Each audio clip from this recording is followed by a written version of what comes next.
Constantino, pound for pound. Little Giant Boxing. Constantino Garcia here for Little Giant Boxing. Make sure you guys subscribe and follow me on social media at Constantino Garcia. Constantino Garcia here with Eddy Hearn. Eddy, first and foremost, let's talk about this great card. Carlos Cuadras saving the day against Jesse Bam Rodriguez. Talk about the main event. Yeah, it was, I mean, you kind of go through spells of bad luck. You know, when I got a phone call that Estrada was out of the fight with Chocolatito, it was like, oh man. And then Jesse Vargas, who was originally supposed to headline here, got COVID. Then Rungvisai stepped up as the main event. Then Rungvisai got ill when he arrived in Phoenix. And it's like, you start thinking to yourself, why do I bother? You know, and luckily, particularly in these divisions, you've got people that are ready to go and ready to step up to take opportunities. So, you know, for Estrada, Chocolatito against Julio Cesar Martinez, for me, is one of the best fights I've ever made on March 5th in San Diego. And then this weekend, Jesse Bam Rodriguez, that was on the undercard, said, I'll step up and fight Cuadras. 2 divisions. You know, and for a long time, people in boxing have been talking about Jesse Bam Rodriguez as a pound-for-pound superstar in the making. But Cuadras is a big super flyweight. He punches very hard. You know, you saw that against Estrada last time out, putting him over. And it's a really, really good fight. And I expect a war between these guys. Eddy, you've been delivering the goods. You're on a roll. Saving that card as well, Chocolatito versus Cesar Martinez. Switching topics real quick. Obviously, you want Canelo to fight back on his own, back with matchroom boxing.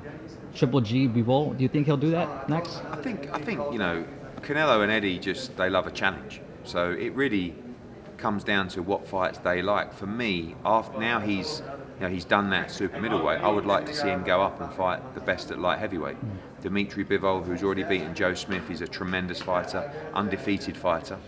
And it's a really, really tough fight for Canelo Alvarez. So I think that he loves the challenge of maybe trying to become undisputed at 175.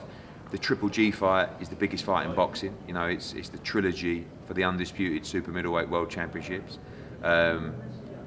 I could imagine Sal enjoyed those 2 fights because they were absolute wars, weren't they? And I know that he feels that he's a better fighter now. So I think they're 2 attractive fights for them. And look, me and Sal, me and Eddy, you know, they're friends of mine, and I'd do anything to work with them again because it was an amazing experience for me. But they're going to select the options that they feel are the best options for them, and hopefully it's our ones.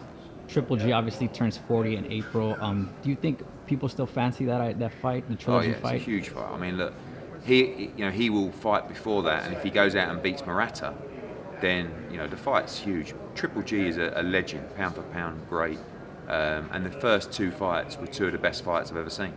So I feel like the next fight is going to be another barn burner if we get it made, and I think it's the biggest fight in boxing right now. It's no secret that Canelo might fight Jermall Charlo. What do you think about that fight, Eddy? Another good fight. You know, I think I just feel that at super middleweight, you know, he's beaten the very best. Like, he's beaten all the champions, and it baffles me that people still question the resume of Canelo Alvarez when you look at the champions he's been through. And not just that, look at the short period of time he became undisputed. Within 1 year, he boxed 4 times, and he beat Callum Smith, Billy Joe Saunders, and Caleb Plant. They were the 3 champions. He did it in a year, right? And still he gets criticised for, oh, he wouldn't fight this guy and fight that guy. Who has Jermall Charlo ever boxed? No one. He doesn't have a resume to tell you that he can beat Canelo Alvarez, but he's a good fighter, and it's still a good fight. You know, Jermall Charlo wouldn't fight Demetrius Andrade. He should have fought Demetrius Andrade in a massive unification fight. But you know, a lot of people just wait for those big opportunities and those big paydays, and Charlo's a good fight for Canelo, and maybe he chooses that option. But for me, I would like to see him move up and take challenges to become undisputed at 175, because he's done that at 168. Is it easy to say that you believe that Charlo's the easiest fight out of the 3? Charlo's a good fighter. Bivol's a really tough fight. Bivol's a big light heavyweight, undefeated in his prime. That's the difference. He beat Joe Smith with ease. Right? He's technically very good. He has great feet. He can punch, and he can fight on the inside, on the outside. Like, he's a very good fighter. So I think Canelo is unbeatable at 168. Unbeatable. So yeah, I think the Bivol fight is a tougher fight than Charlo. Do you feel like the Triple G and the Bivol fight, those fights are a little bit more unpredictable opposed to the Charlo fight that I suppose? Yeah, probably. Yeah, look, they're all good fights. You can't criticise any of them, you know. But I would put him as a massive favourite against Charlo. Like, I haven't seen anything like last time out against Charlo. Yeah, he did. You know, it wasn't impressive. But because he's not fighting anyone, sometimes you need to fight at a high level to show that you're a great fighter. Right. And why do you think Canelo gets so much hate, criticism from Because trainers, he's the best. boxers? Because he's the best, and that's how life works.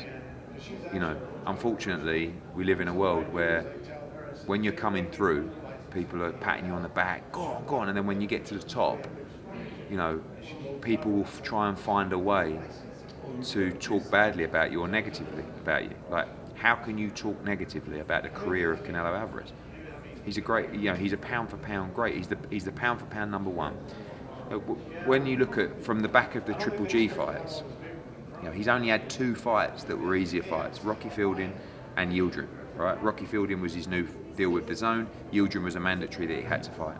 He's gone Golovkin, Daniel Jacobs, the world middleweight champion, straight into Sergey Kovalev, the world light heavyweight champion, straight into Callum Smith, right, the number 1 in the division, Ring Magazine champion, then into Billy Joe Saunders, the WBO world champion, then into Caleb Plant, the IBF middleweight world champion, like, and now he's talking about fighting another world champion in Dmitry Bivol and Gennady Golovkin. Like, what more can you do?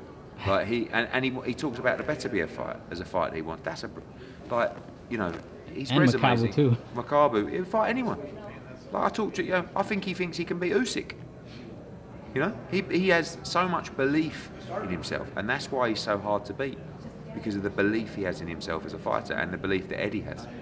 What do you make of David Benavidez also chomping at the bit of wanting that fight with Canelo? But these guys don't fight any, you know, they're all looking for that Canelo Alvarez payday, but aren't prepared to take a big fight to make people, not enough people are calling for that fight. Like, and that's because they're not fighting each other. Let Benavidez fight Jermall Charlo.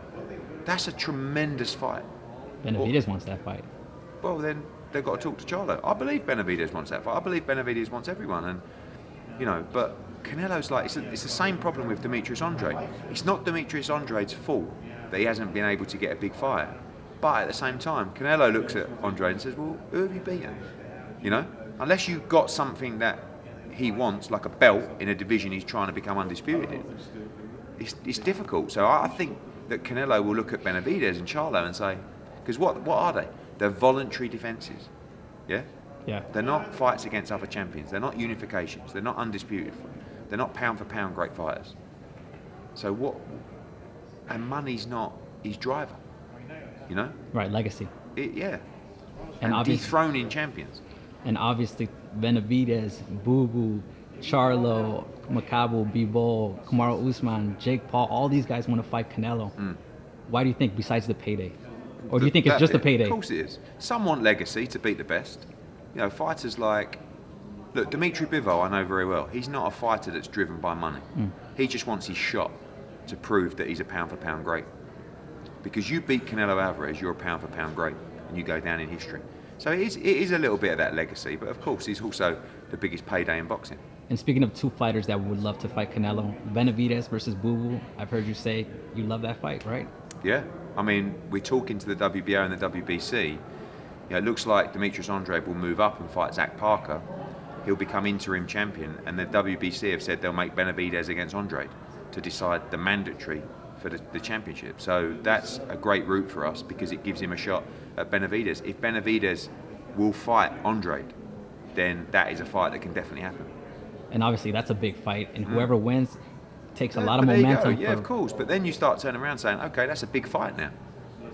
I have no doubt that if Dmitry Andrade beat David Benavidez or someone like that, Canelo would make that fight if it was, and vice versa. Right.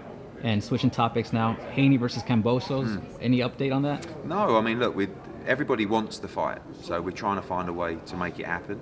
Hopefully we can do that fight, and hopefully we can do it in Australia. You know, George Kambosos deserves that opportunity. That's what he wants. And Devin Haney's ready to get on a plane and go and fight for the undisputed lightweight world championship. Why do you think Kambosos is so hesitant to pick, like, who's he going to fight next? I don't think he's hesitant. I think George Kambosos will fight anyone.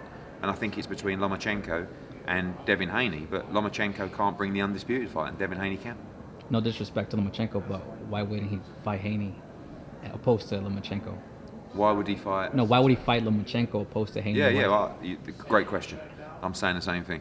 So I don't have the answer. I don't think they'll fight Lomachenko because, again, it's a voluntary defence. Right. Do you know what I mean? Yeah. There's this big argument about undisputed. Fight Devin Haney. The winner's undisputed. I mean, that's...